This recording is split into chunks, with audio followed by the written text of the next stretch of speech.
It's I'll give you a quick fun fact. The UFC came here 20 years ago. I was a young amateur. I was training already once to twice to three times a day, as many sessions as I get in a day, and I more or less I didn't have a full understanding of what the lifestyle would take because I was an amateur at the time, but I had a good idea of it, and I went to the UFC show. I saw the show.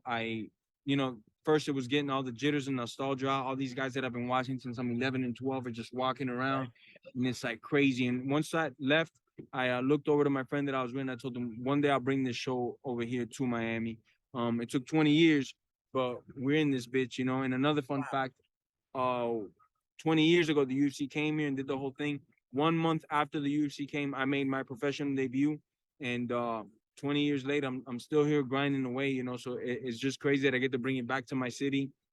The reception that I've had everywhere I go, it's like people are losing their mind because they just go up to me, thank you for bringing the show here finally. And it's such a great reception. This is one of the warmest welcomes I've ever had. Obviously it's my city. And think about that, Jorge, how there will probably be a kid in this building on Saturday watching you, probably saying the same thing to themselves, and just how inspiring that is, especially for the younger generation. Man, I think about that all the time because I was inspired by great Latin fighters like Roberto Duran, Julio Cesar Chavez, Salvador Sanchez, and you know, it was just like that. Look at him. I didn't speak English till I was like 13, so I would see these guys. I'm like, man, look at him. He's Latin dude like me. This and that. I could do it. I could get there. I could win those world titles. I could do this. So now being in my city, for me to inspire whoever they be, whatever background they be, and just let them know, like, man, you could do it too. Just get after it, man.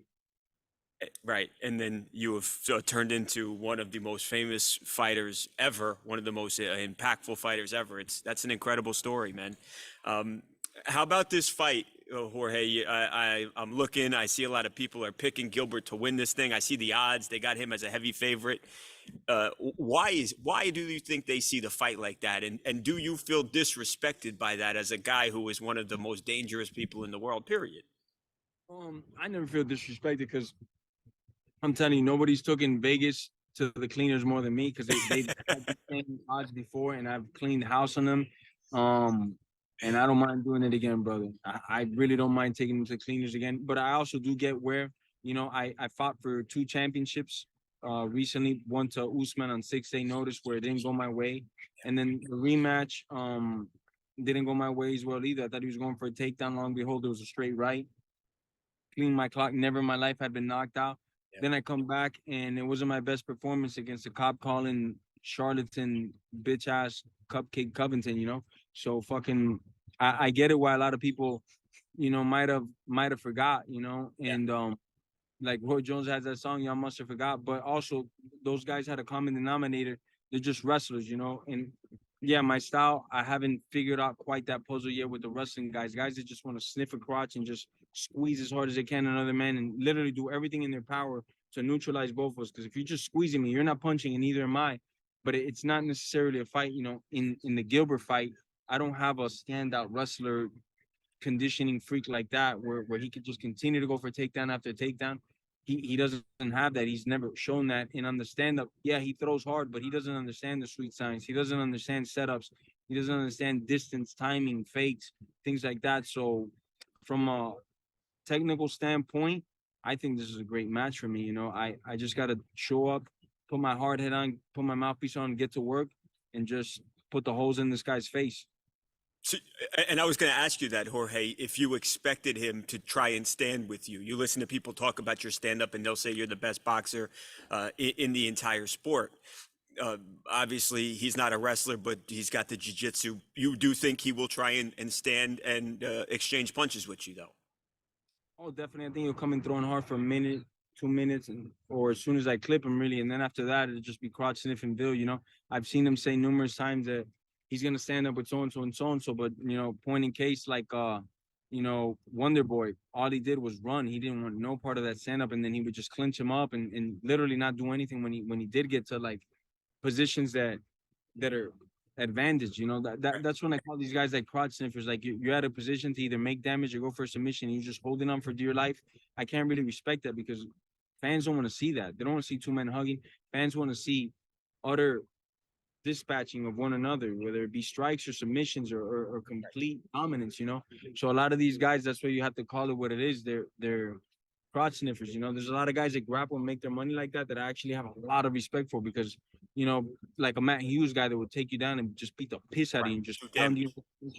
You know, I love that. I don't call him a crotch sniffer though. He used grappling dominantly.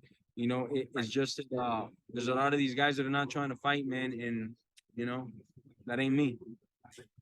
You know, Jorge, who Leon Edwards is going to fight next has obviously gotten a lot of attention, and Dana has said a few times, hey, it's going to be Colby. I think he deserves it. But on the same time, we've also seen Dana, we've seen the UFC change their mind. We know for a fact that the biggest fight that you could make, bigger than the Colby fight by far, Colby and Leon, would be with your history, you and Leon. Do you believe going into the fight with Gilbert that you can change Dana's mind and you can work yourself into that Leon title fight as the next fight that he takes? 100%. I feel that in my heart. I see it in my mind. UFC at the end of the day is a pay-per-view selling business.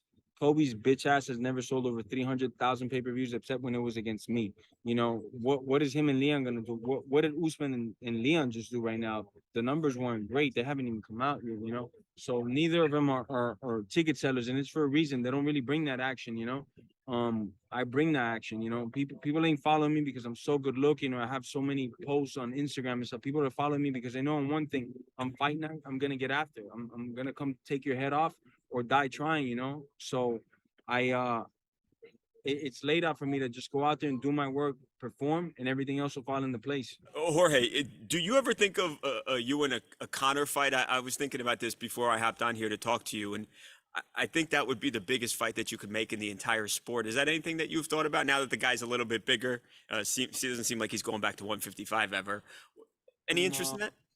From that perspective of us breaking records, I think 100%. You know, I've sold myself 1.3 million pay-per-views, and Conor, I mean, the story goes without saying, you know, just 1.3 in one night against me, against Usman, the first one. Yeah. So it's definitely just a mathematician, you know, a promoter's dream. You know? Yeah. It's a dream fight for a promoter, but the UFC can't get him to sign the dotted line. You know, I think in many ways, I'm really, really bad for Conor's style, brass, and brand because I'm not going to take him down and see what he smells like. I'm going to beat the fucking piss out of him stand up. I'm going to make him quit stand up. I'm going to take his shots, laugh at him, and then give him right back and break him, you know? So I know that he knows that. I mean, he said it. Dana has said it. I'm a bigger, stronger, meaner guy. So, I mean, I can't put a gun to his head to sign. So, you know, wins. You probably just made the fight even bigger with that. Congratulations. That dude ain't trying to get in there with me, man. He knows that you know, we've had some similar opponents to where I've dismantled him and he's taken him to decision. So especially at 170, he's like fun size and I'm like real deal, you know.